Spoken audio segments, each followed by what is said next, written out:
એક મારી પ્રાર્થના ચિઠ્ઠી, ઘણા બધા મોબાઈલમાં બ્લૂટૂથમાં ફરે છે. એક નાનકડા 7મા ધોરણમાં ભણતા બાળકે ઈશ્વરને પત્ર લખવાનું એકવાર વિચાર્યું, અને આમાં સમાજનો કટાક્ષ છે, સમાજનું એક વરવું ચિત્ર છે. અહીં કદાચ આપ બેઠા છો અને ગમશે. એક બાળકે પત્ર લખ્યો કે હે તું ભગવાનભાઈ ઈશ્વરભાઈ પરમાત્મા, શંખ ચક્રવાળા, મુકામ સ્વર્ગ, જિલ્લો આકાશ, ગગન નગર, નર્કની સામે. પ્રિય મિત્ર ભગવાન, હું તારા ભવ્ય મંદિરની બાજુમાં આવેલી એક સરકારી નિશાળમાં ભણું છું, 7મા ધોરણમાં. મારા પિતાજી દાણાપીઠમાં મજૂરી કરે છે અને મારી મા 4 ઘરના કામ કરે છે.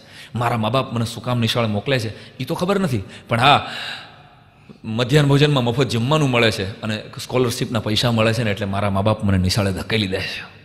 હે ભગવાન, મારે તને 4-5 સવાલ પૂછવા છે. મને તું જવાબ આપીશ ને તો મને 7મા ધોરણની એક્ઝામ પહેલાં કામ લાગે. એમ કરીને આંસુઓ ગાળીને બાળકે સવાલ પૂછ્યા છે. સાંભળજો, એક નાનકડો કટાક્ષ. પ્રશ્ન નંબર 1: ભગવાન, હું રોજ સાંજે તારા મંદિરે આવું છું અને રોજ સવારે નિશાળે પણ જાઉં છું. તારી મૂર્તિ ઉપર સેન્ટ્રલાઇઝ એસી છે અને હું જ્યાં બેસું છું ત્યાં છાપરામાંથી પાણી ટપકે છે. આવું કેમ? પ્રશ્ન બીજો કે મારી નાની બહેનના ફાટેલા ફ્રોક ઉપર કોઈ થીગડું મારવાય આવતું નથી અને તારા સવાર સાંજ પચરંગી વાઘા બદલાવવામાં આવે છે. ઈશ્વર, ખોટું ન લગાડતો, હું તને જોવા નહીં, તારા કપડાં જોવા માટે મંદિરે આવું છું.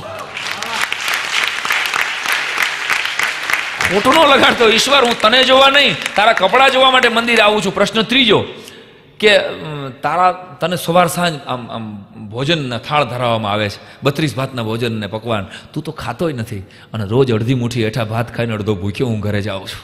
આવું કેમ? પ્રશ્ન ચોથો કે મારા ઉત્સવોમાં અને તારા ઉત્સવોમાં, તારા જ્યારે મંદિરમાં ઉત્સવો હોય છે ને ત્યારે તારા ધાર્મિક ભક્તો તારા મંદિરમાં હમાતા નથી, અને 15મી ઓગસ્ટ કે 26મી જાન્યુઆરીએ 2 મહિનાથી તૈયાર કરેલું દેશભક્તિ ગીત જ્યારે હું રજૂ કરું છું ત્યારે મારી સામે માત્ર મારા 50 બાલમિત્રો અને 5 શિક્ષકો સિવાય કોઈ હોતું નથી. આવું કેમ?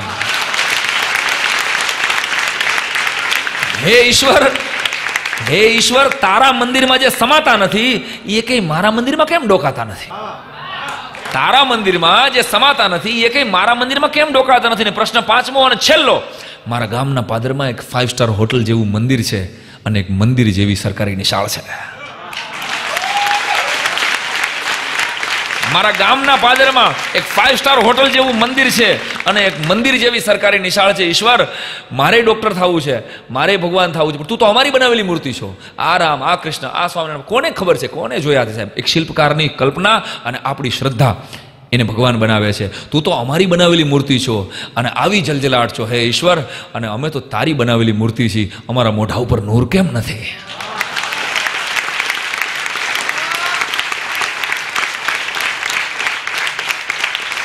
અમારા મોઢા ઉપર નૂર કેમ નથી? મારે ડોક્ટર થવું છે, મારે ભણવું છે, મારે એન્જિનિયર કે વકીલ થવું છે, પણ મારા બાપ પાસે 8મા ધોરણની ફીના પૈસા નથી. થઈ શકે તો તું એક દિવસની ખાલી તારી ધર્માદા પેટી મોકલ ને તો હું આખી જિંદગી ભણી શકું એમ છું. તું એક દિવસની તારી ખાલી ધર્માદા પેટી મોકલ ઈશ્વર, તો હું આખી જિંદગી ભણી શકું એમ છું. પણ મને ખબર છે દોસ્ત, તારે ઘણાને પૂછવું પડે એમ છે. તુંય મજબૂર છો, પણ જો તું મને મોકલી શકે તો મોકલજે, તો હું ભણીશ ને આગળ વધીશ. નહીતર તારા કહેવાતા શ્રીમંત ભક્તોને આખી જિંદગી ચા પાઈશ, આ ચાની હોટલે 5 રૂપિયાના પગારથી નોકરીએ રહી જઈશ. પણ દોસ્ત, એટલું પાકું છે કે હું કોઈ દિવસ તારા પગથિયા નહીં ચડું, તારી યારે કિટ્ટા કરી નાખીશ. સમય બહુ ઓછો છે ભગવાન, સમય બહુ ઓછો છે તારી પાસે અને મારી પાસે પણ. લિખિતન એક સરકારી શાળાનો ગરીબ વિદ્યાર્થી અથવા તો હિન્દુસ્તાનના એક ભાવિ મજૂરના વંદે માતરમ.